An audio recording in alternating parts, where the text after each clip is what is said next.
INFPs are individuals who prioritize their personal values and beliefs above all else. They are often described as idealistic and compassionate, and they strongly value the freedom of expression and individual autonomy. As a result, INFPs may feel a deep desire to protect free speech, even when they may not agree with the content of the speech. INFPs may see free speech as a fundamental right that allows people to express their thoughts and ideas without fear of censorship or retribution.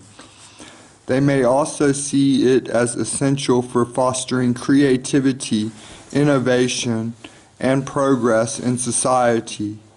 Additionally, INFPs may view free speech as a means of promoting empathy and understanding among diverse groups of people. In summary, INFPs may want to protect free speech because they value personal autonomy, the exchange of ideas, and the ability to express oneself freely.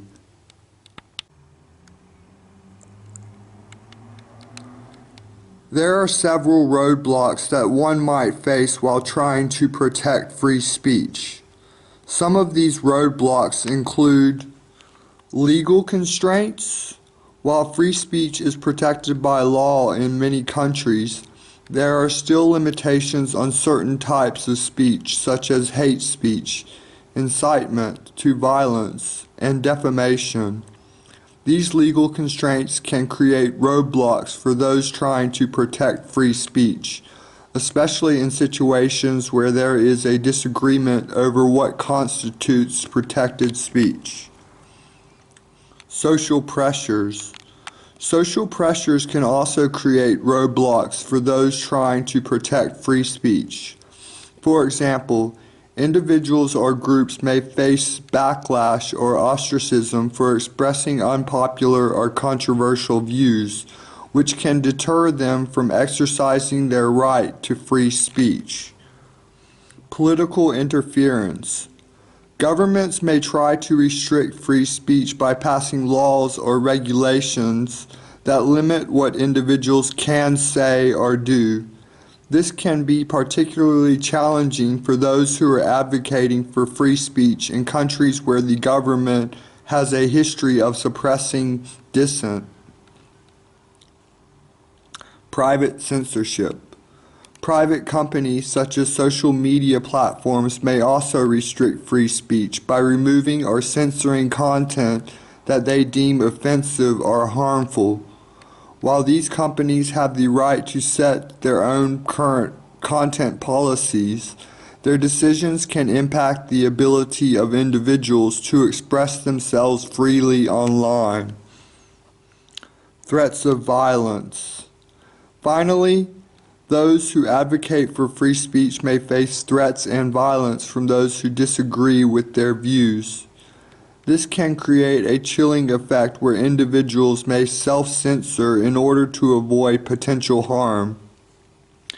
In summary, protecting free speech can face several roadblocks, including legal constraints, social pressures, political interference, private censorship, and threats and violence.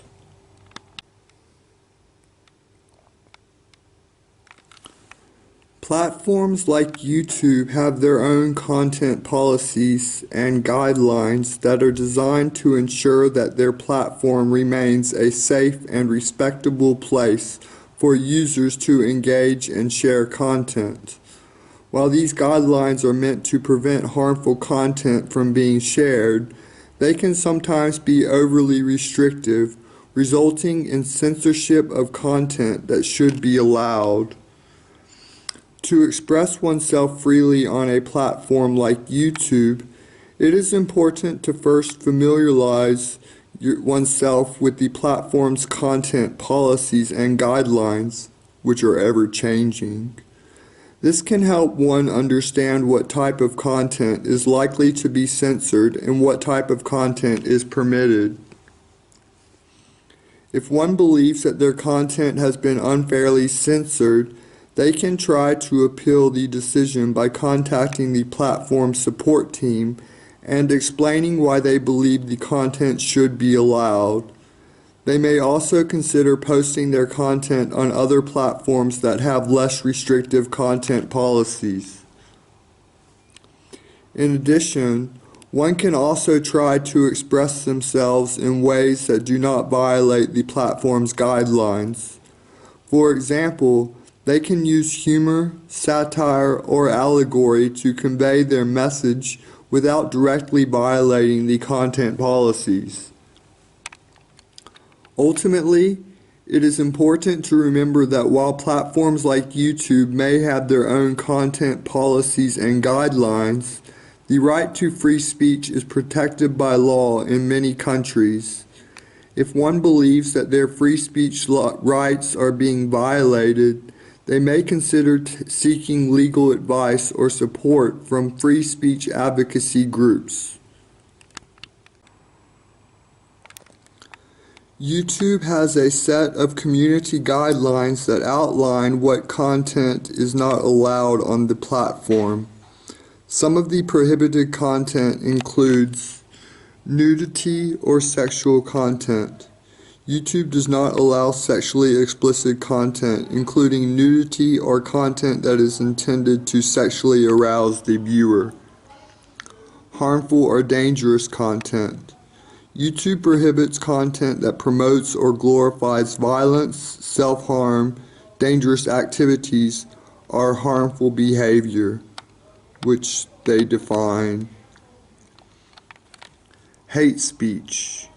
YouTube does not allow the content that promotes or incites hatred against individuals or groups based on their race, ethnicity, religion, disability, gender, age, or other personal characteristics. Harassment and cyberbullying.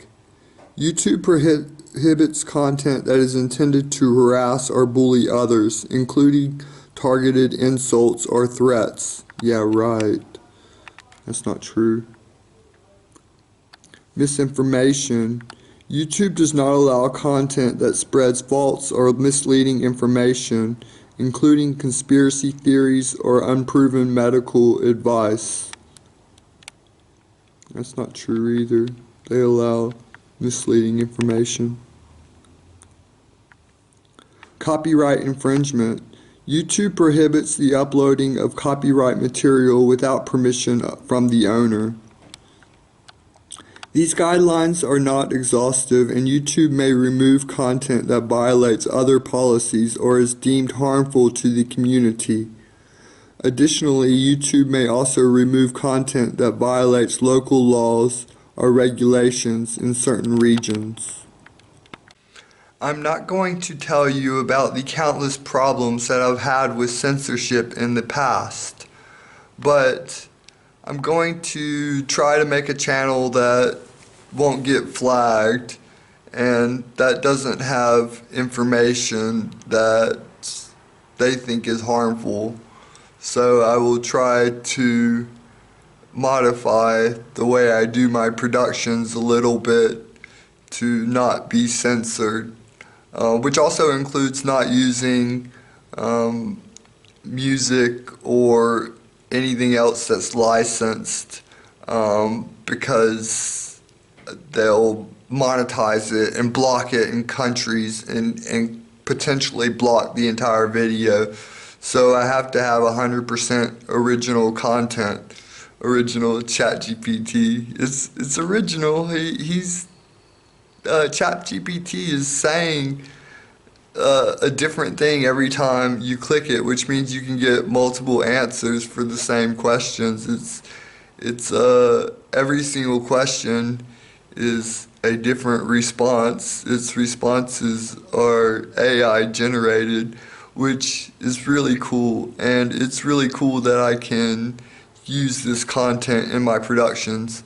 In all my past productions, I've used AI to talk to, but it was always really stupid, so I constantly struggle with trying to train AI to be smart, and now AI is smart. So I guess it worked. It wasn't me that did it. It was OpenAI. But ChatGPT, the technology brings in a lot of different avenues for content developers. Like ChatGPT writes my YouTube descriptions, and they're really good. And I just have to give it a little bit of information about the episode, and it'll write the entire description. It also writes my cover letters for applications for employment and stuff like that. ChatGPT's really cool, and I've been waiting for this technology my entire life, for the computer to actually understand you and then give you a response that's related to the conversation,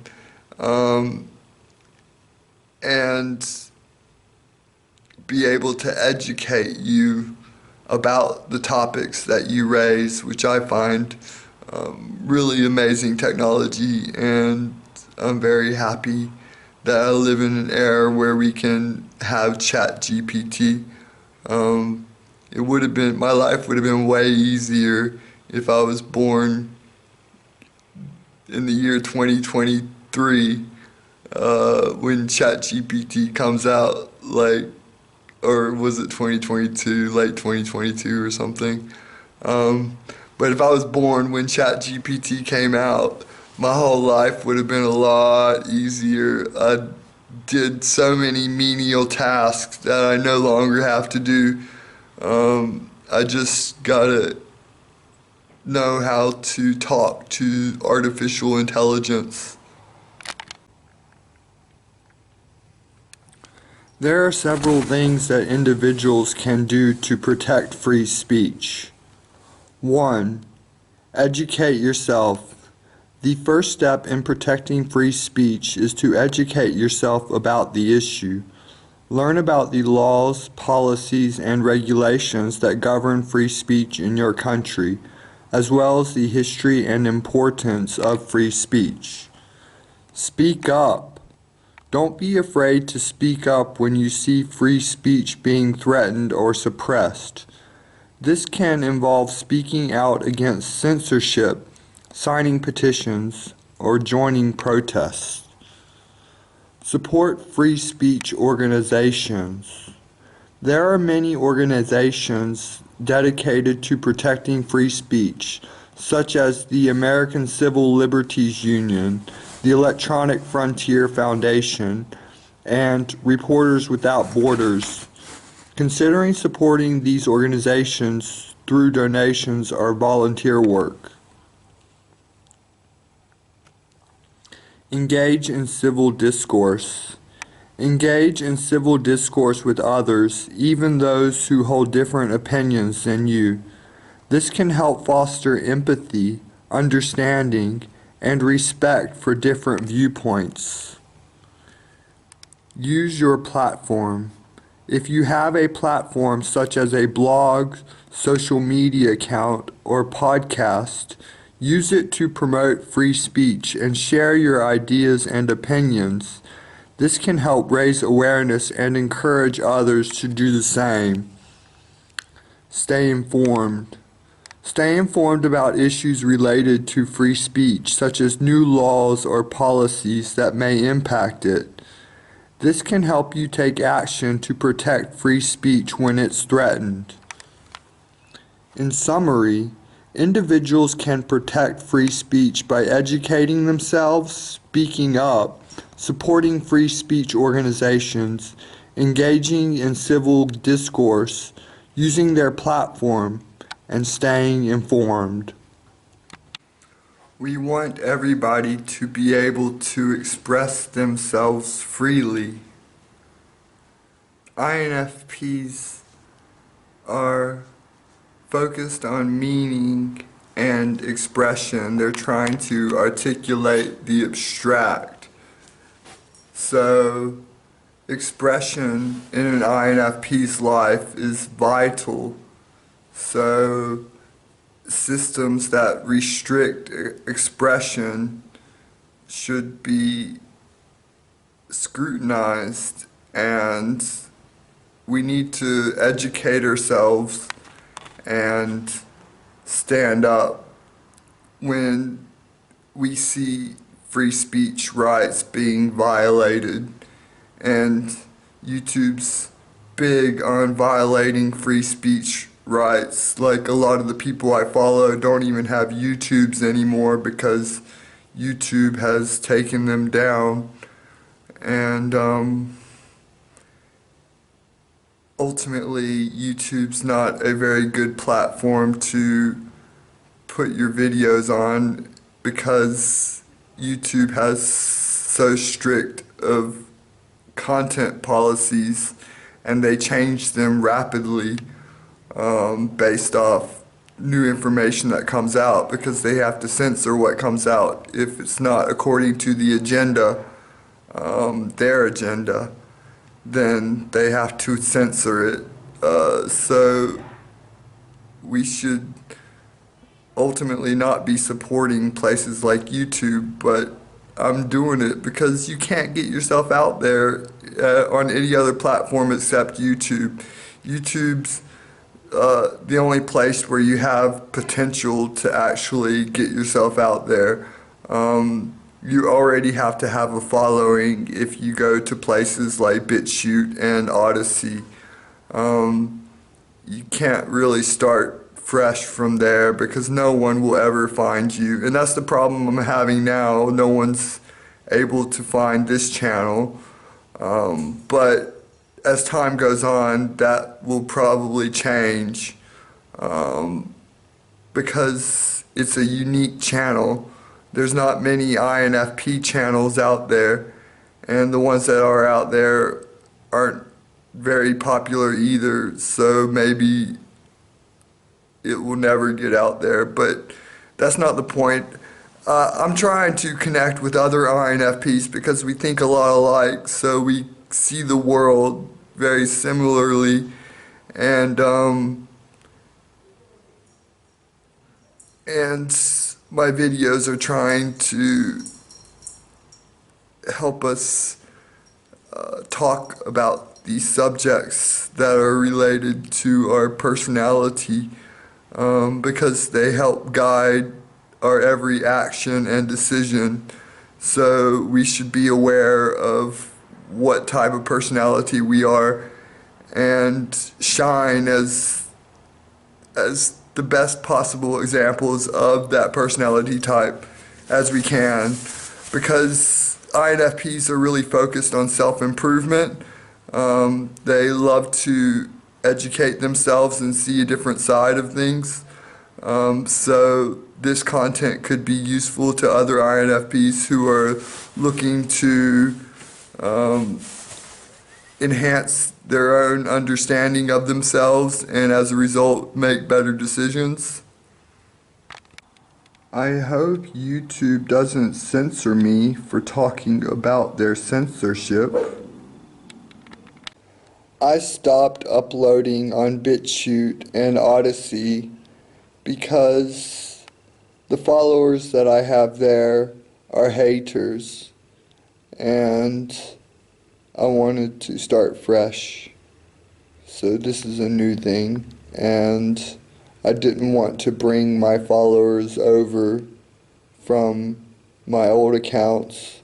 I wanted to get new followers, which I'm not doing very well, but that's okay. The thing that's cool about creating an INFP channel is that there's so many topics available to discuss, because this is all about my personality type, which everything that comes from me is a result of my personality type. So the topics that I can cover are pretty much anything. I just have to view it through an INFP lens so we can all learn more about our personalities as we go on.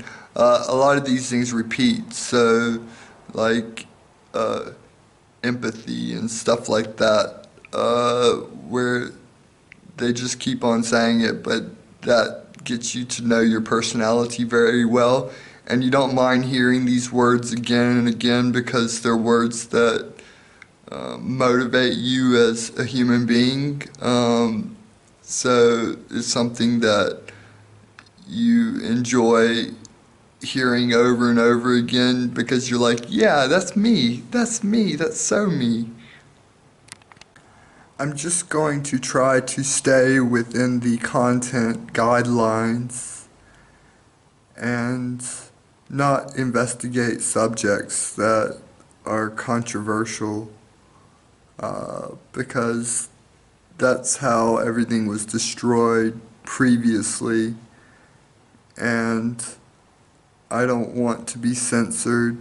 I want to be able to express myself, and if I just have to modify myself slightly to have the capabilities to express myself on YouTube, then that's what it's gonna be. And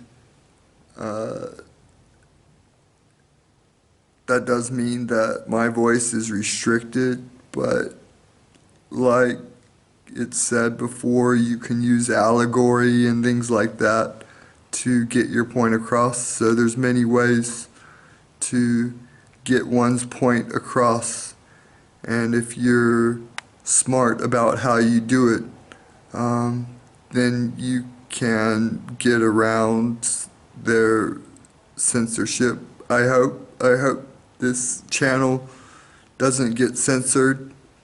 It would be really sad if this channel struggled with censorship problems, but I don't think it will because I'm pretty aware of the types of things you can and cannot say.